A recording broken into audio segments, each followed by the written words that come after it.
بھائی منشا مدینے کی، حاجی صاحب آخری رات ہے مدینے کی. ارے یہ مدینے کی آخری رات حسین پر کیسے گزری ہوگی؟ پہلے کلمہ پڑھ کے بتا. جو تم لوگ عمرہ کر کے گئے ہو، یہ آخری رات تیری مدینے میں کیسی گزرتی ہے؟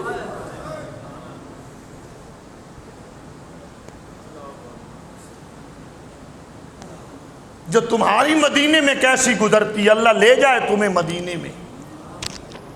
انشاءاللہ چند دنوں بعد ہمارے قاری فیاض صاحب جا رہے ہیں. حاجی صاحب سے میں چند دوستوں نے محبت فرمائی ہے کہ قاری صاحب کو ہم چند ہی دنوں بعد یا مہینے بعد روانہ کریں گے. پھر جب یہ آئے تو ہم ان سے پوچھیں گے آخری رات مدینے کی کیسی ہو.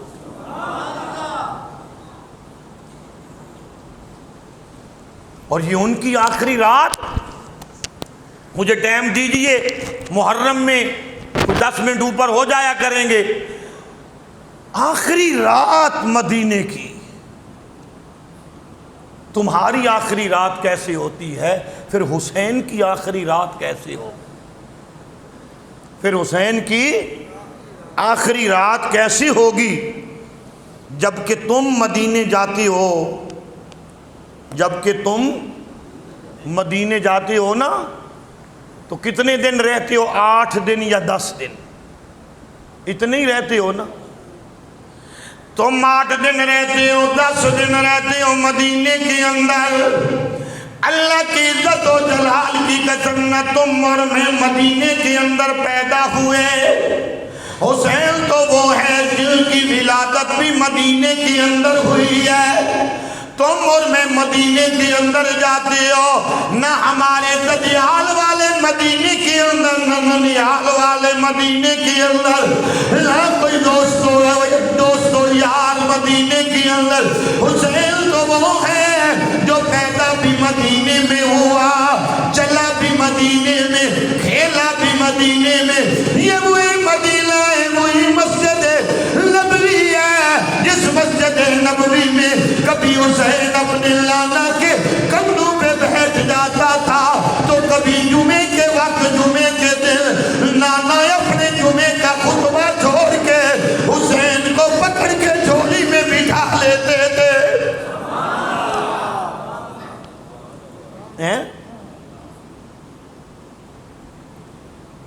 تم سے مدینہ نہیں چھوڑا جاتا.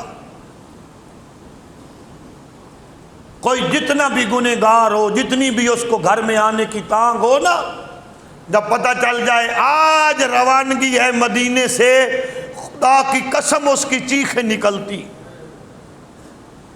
اپنے ہوٹل کے رستے بھول جاتے ہیں.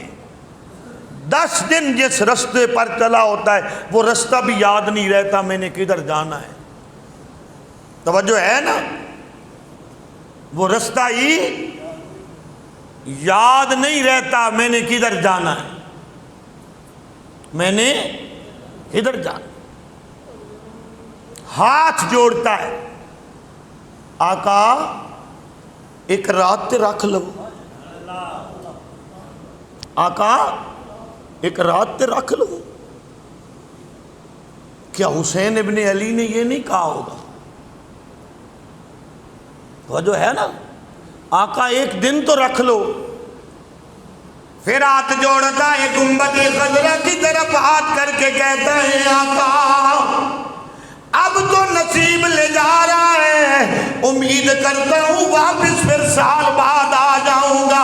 ارے تمہیں تو سال بعد جانے کی امید بھی ہوتی ہے، حسین کو تو پتا تھا آج مدینے سے چلا گیا پھر قیامت تک نانا کے شہر نہیں آؤں گا.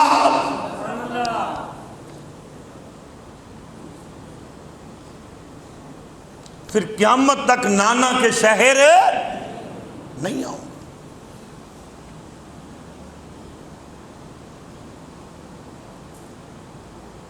آقا حسین نے بھی ہاتھ جوڑے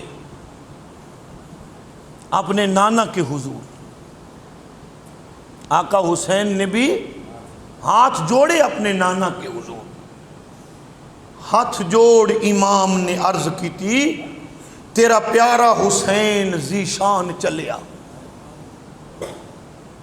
ہاتھ جوڑ امام نے عرض کی تھی تیرا پیارا حسین ذیشان چلیا، تیری مہر نبوت تے بہن والا چڑھ کے نیزے تے پڑھن قرآن چلیا، چڑھ کے نیزے تے پڑھن قرآن چلیا۔ آویک سکینہ تے شہر بانو، آویک سکینہ تے شہر بانو، نالے اکبر عباس جوان چلیا، اساں پھر مسافر آمنا نہیں، تیرے دین تو ہون قربان چلیا۔